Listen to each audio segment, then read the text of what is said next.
एक ऐसा योद्धा जिसने मोहम्मद गोरी को 17 बार हराया था। जी हाँ दोस्तों, आज हम बात करेंगे सम्राट पृथ्वीराज चौहान की वीरता की अद्भुत कहानी। आपको जानकर हैरान होगा कि आँख नहीं होने के बाद भी सम्राट पृथ्वीराज चौहान ने मोहम्मद गोरी को मार गिराया था। सम्राट पृथ्वीराज चौहान वंश के हिंदू क्षत्रिय राजा थे। उत्तर भारत में 12वीं सदी के उत्तरार्ध में उन्होंने अजमेर और दिल्ली पर राज किया था। जी हाँ दोस्तों, सम्राट पृथ्वीराज चौहान का जन्म साल 1166 में अजमेर के राजा सोमेश्वर चौहान के घर हुआ था। गुजरात में जन्मे सम्राट पृथ्वीराज चौहान बचपन से ही प्रतिभा दिखाई देती थी उनके अंदर।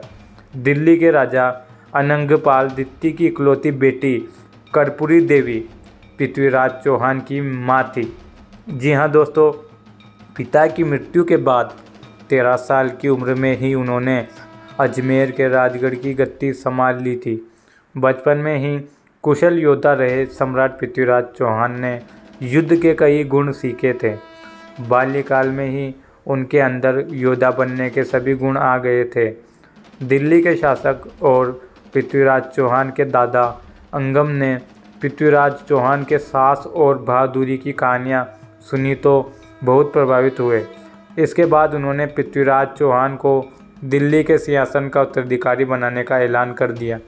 जी हाँ दोस्तों, पृथ्वीराज की एक कहानी प्रचलित है कि वह इतने शक्तिशाली थे कि एक बार बिना किसी हथियार के शेर को भी मार दिया था। जी हाँ दोस्तों, ये बात बिल्कुल सत्य है। दिल्ली राज सिंहासन की गद्दी संभालने के बाद पृथ्वीराज चौहान ने किला राय पिथौरा को बनवाया था। जी हाँ दोस्तों, उन्होंने सिर्फ 13 साल की उम्र में ही गुजरात के पराक्रमी शासक भीमदेव को युद्ध में हरा दिया था। पृथ्वीराज चौहान 6 भाषाएं जानते थे, जिनमें संस्कृत, प्राकृत, मागधी, पेशची, शेरसेनी और अपभ्रंश भाषा शामिल है। इसके साथ ही उनको मीमांसा, वेदांत, गणित, पुराण, इतिहास, सैन्य विज्ञान और चिकित्सक आदि जैसे शास्त्रों का भी ज्ञान था। जी हाँ दोस्तों, पृथ्वीराज चौहान की तरह ही उनकी सेना भी बलवान थी। इतिहासकारों के मुताबिक 300 हाथी तथा 3 लाख सैनिक पृथ्वीराज की सेना में शामिल थे। इनमें बड़ी संख्या में घुड़सवार भी शामिल थे। भारतीय इतिहास के सबसे प्रसिद्ध हिंदू राजपूत राजाओं में से एक पृथ्वीराज चौहान का राज्य राजस्थान और हरियाणा तक फैला था। साहसी और युद्ध कला में निपुण सम्राट पृथ्वीराज चौहान बचपन से ही तीर कमान और तलवारबाजी पसंद करते थे। जी हाँ दोस्तों, पृथ्वीराज चौहान को कनौज के राजा जयचंद की बेटी सहयोगिता से प्रेम हो गया था। इसके बाद वह सहयोगिता को स्वयंवर से ही उठा ले गए और गंधर्व विवाह किया। जी हाँ दोस्तों, हालांकि सहयोगिता के पिता राजा जयचंद और पृथ्वीराज चौहान की आपस में नहीं बनती थी। शादी के लिए जयचंद राजी नहीं थे। सहयोगिता को उठा ले जाने के बाद जयचंद ने पृथ्वीराज से दुश्मनी कर ली थी। चंद्रबरदाई और पृथ्वीराज चौहान बचपन के दोस्त थे। इसके बाद चंद्रबरदाई एक कवि और लेखक बने थे। उन्होंने महाकाव्य पृथ्वीराज रासो लिखा है।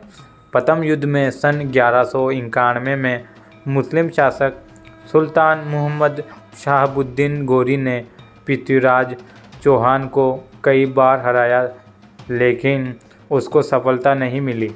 पृथ्वीराज चौहान ने युद्ध में मोहम्मद गोरी को 17 बार हराया। इसके अलावा वह इतने दरियादिल थे कि मोहम्मद गोरी को कई बार माफ़ भी कर दिया और छोड़ दिया। जी हाँ दोस्तों, ये बात बिल्कुल सत्य है। इतिहास के पन्नों में ये बात लिखी हुई भी है। जब 18वीं बार मोहम्मद गोरी ने जयचंद की मदद ली और युद्ध में पृथ्वीराज चौहान को हरा दिया। इसके बाद उन्हें बंदी बना लिया और अपने साथ लेकर चला गया। पृथ्वीराज चौहान और चंद्रबरदाई दोनों को ही कैद कर लिया गया। मोहम्मद गोरी ने सजा के तौर पर पृथ्वीराज की आंखों को गर्म सलाखों से फोड़वा दिया मोहम्मद गोरी ने चंद्रबरदाई से पृथ्वीराज चौहान की अंतिम इच्छा पूछने के लिए कहा, क्योंकि चंद्रबरदाई और पृथ्वीराज आपस में मित्र थे। पृथ्वीराज चौहान शब्द भेदी बाण चलाने में माहिर थे।